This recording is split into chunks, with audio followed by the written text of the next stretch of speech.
Assalamualaikum warahmatullahi wabarakatuh, teman-teman. Ketemu lagi dengan kami channel YouTube Kebun Zuhdan. Kali ini kita akan review perkembangan dari tabu lampot jambu sukun merah. Jadi kalau saya cerita ini mungkin teman-teman nggak percaya ya. Pembibitannya okulasi saya beli online dari Purworejo atau dari Kebumen, itu saya lupa. Dan saat ini kondisinya sudah usianya, mohon maaf, kurang lebih hampir 4 tahun lebih teman-teman, dan baru saat ini berbuah. Itu pun buahnya masih sekelereng, teman-teman bisa lihat. Nah, setahun yang lalu atau 2 tahun yang lalu sempat berbuah tapi masih serontok ya. Ini udah yang bisa bertahan segini, biasanya dalam bentuk bunga rontok gitu. Dan kemarin tuh treatment yang saya pakai memang sebenarnya nggak terlalu bagus ya, jadi sering saya gonta-ganti polybag, pindah ke pot dan sebagainya ya, akhirnya gitu teman-teman. Itu jadi itu buat catatan juga buat saya, buat catatan juga teman-teman ya. Jadi kita berbagi informasi di channel ini. Jadi kemarin itu memang karena gonta-ganti polybag, pindah pot, mungkin ada stres ya. Dan memang secara umum saya pelajari bahwa sukun merah itu lebih cocok di tanah ya. Kemudian jangka waktu berbuahnya memang agak lama, cukup lama teman-teman. Jadi memang ya, karena waktu itu saya ngelihat, karena tertarik sama merahnya, bener-bener gak ada biji. Wah, ini cantik banget gitu. Ternyata berbuahnya lama gitu. Jadi memang untuk yang memang gak atau baru paham, mungkin tidak saya sarankan. Atau kalau memang mau benar-benar mau ya, carilah yang memang sudah besar teman-teman ya. Yang sudah besar, batangnya udah sejempol tangan atau sejempol kaki, itu udah aman lah, nggak terlalu lama nunggunya gitu. Kalau saya sendiri jujur saja lama. Kemudian dengan usia 4 tahun ketika saya tanam di tanah, itu pasti pohonnya udah bentuknya udah lebih besar banget teman-teman. Tapi ketika saya tanam di pot, menurut saya dengan kondisi seperti ini cantik banget teman-teman ya. Bonsai gitu ya, bonsai ini berbagai treatment udah saya lakukan, dari pangkas, menyakiti pohon dan sebagainya, batang pohon ya, macam-macam ya. Jadi saat ini tinggal tiga apa tinggal 2 ya, tinggal 3, satu di pot, satu saya tanam di tanah, satu di polybag dengan usia yang sama ya. Tapi ya karena kurang perhatian, karena wah ini lama banget nih, jadi saya kemudian akhirnya rada pesimis, rada nyerah gitulah teman-teman. Ini kayaknya susah banget nih. Jadi nggak saya perhatikan gitu, beda sama kristal putih yang memang batang kecil pun bisa berbuah. Seperti itu teman-teman ya, sedikit saya cerita. Nah kemudian baru kali ini bisa bertahan buahnya hingga segede ini teman-teman. Biasanya dalam bentuk bunga saja sudah rontok.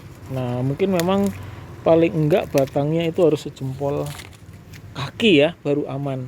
Itu pun juga usianya nggak kira-kira tahun teman-teman, 4 tahun. Tapi kalau lihat histori yang saya ceritakan tadi, karena sering saya gonta-ganti polybag, perawatannya juga kurang, terus lihat cerita teman-teman di YouTube itu memang susah berbuahnya, bukannya lama ya teman-teman. Jadi ini buat informasi ke teman-teman juga ya gitu. Takutnya jadinya semangat, begitu nggak berbuah-buah kini kita jadi nggak semangat gitu. Nah itu yang saya takutkan teman-teman. Nah kemudian daunnya ini mirip red diamond ya, atau hong paus, hampir mirip ya, mirip banget. Jadi memang rada susah untuk membedainya. Nanti kita juga di video berikutnya kita akan bahas red diamond juga sudah mulai berbuah, atau hong pausnya juga sudah mulai berbuah. Ini tunas air ya teman-teman, jadi kita akan buang saja. Kemudian daun-daun tuanya sebenarnya cukup banyak yang harus kita buang. Nah biasanya kalau seperti ini, nah kita taruh sini aja teman-teman, nggak mau ribet ya, maklum ya, hobinya masih belum maksimal. Nah tadinya memang ini udah nyerah ini teman-teman, jujur saja ya, saya udah berat ini sukun merah ini. Agak rumit juga ini untuk dipertahankan. Tadinya udah seperti itu, tapi begitu ngelihat udah berbuah, nah jadi semangat lagi teman-teman, semangat lagi. Nah kemudian penyakitnya itu selain kutu putih ya, nah ini semut ini kadang-kadang juga ulet ya teman-teman. Nah ini bisa tembus ini teman-teman, dan ini bisa melumpuhkan batang teman-teman. Batang kalau kena angin lah bisa patah, nah, seperti itu. Jadi memang harus pengecekan ya, cuman kadang-kadang kita udah nggak sempet ya. Yang penting tumbuh aja. Jadi perawat pun tuh sebenarnya juga nggak terlalu dominan, nggak terlalu maksimal gitu saya perawatannya teman-teman. Nah ini kadang-kadang kalau ada ulet agak repot juga, tapi semut ini teman-teman. Nah, ntar kalau pas buahnya repot ini teman-teman, bisa patah. Nah ini bisa patah ini. Oke, nah itu sedikit cerita ya teman-teman ya. Jadi memang kalau jambu biji itu, dan kebetulan ini non biji, memang usahakan harus sering dipangkas. Nah kalau memang mau ditanam di pot, kecenderungannya yang paling bagus itu lebih baik yang cangkok teman-teman, daripada yang okulasi ya, daripada yang sambung. Semua ada plus minusnya, makanya penilaian itu tergantung tanaman. Misalkan kayak sawo itu bagusan yang sambung susu, kalau cangkok kan agak susah. Nah itu disesuaikan dengan karakter atau, jadi kita harus paham mengenai sifat dari tanaman tersebut teman-teman, seperti itu ya. Oke.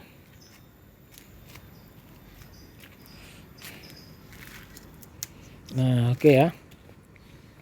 Kemudian paling kalau kita nanamnya di pot itu memang kecenderungannya kalau batangnya besar kemudian sering pendek itu memang terlihat lebih cantik, lebih cakep teman-teman. Bonsainya itu kelihatan gitu ya. Jadi secara postur juga lebih indah dilihat. Nah jadi kita tidak hanya membahas mengenai pot ya, tapi kita juga membahas mengenai tidak hanya tentang buah, mohon maaf, tapi juga kita membahas mengenai keindahan. Jadi unsur seninya itu juga ada. Nah kemudian kenapa kalau di pot itu jatuhnya lebih mahal gitu ya, karena memang nggak kira-kira teman-teman perawatannya memerlukan ya. Kalau teman-teman memang mau nyari yang lebih murah, yang masih di polybag dan kecil, karena memang kita kan estetika teman-teman yang dilihat ya, seni atau yang seninya tinggi itu lebih lebih dominan lah, makanya harganya jauh lebih lumayan ya. Jadi memang ini khusus untuk penghobi. Kalau buat yang mungkin para petani ya nyarinya yang beli-beli di polybag gitu. Jadi memang kenapa kemudian muncul tanaman buah dalam pot itu ya karena memang mereka tidak punya lahan. Nah, kemudian buat mengisi kegiatan, kemudian buat sebatas hobi, seneng ya, buat ngisi kegiatan, buat ngisi tambahan, buat ngisi kejenuhan di tempat kerja dan sebagainya. Seperti itu teman-teman. Nah kemudian bisa disimpulkan apakah ini cocok untuk teman-teman yang memang mau jadikan hobi. Bisa saja, cuma memang saran saya beli yang memang batangnya sudah besar. Kemudian kalau bisa yang memang sudah pernah berbuah atau dalam polybag sudah berbuah. Itu akan membuat teman-teman yang tadinya nunggunya terlalu lama dan sebagainya bisa lebih cepat menunggunya. Demikian teman-teman, salam dari kami Tabu Lampot Kebun Zuhdan, Ganda Arum Residen 2, Kampung Rawatu, Cibening, Setu, Kabupaten Bekasi. Salam hobi.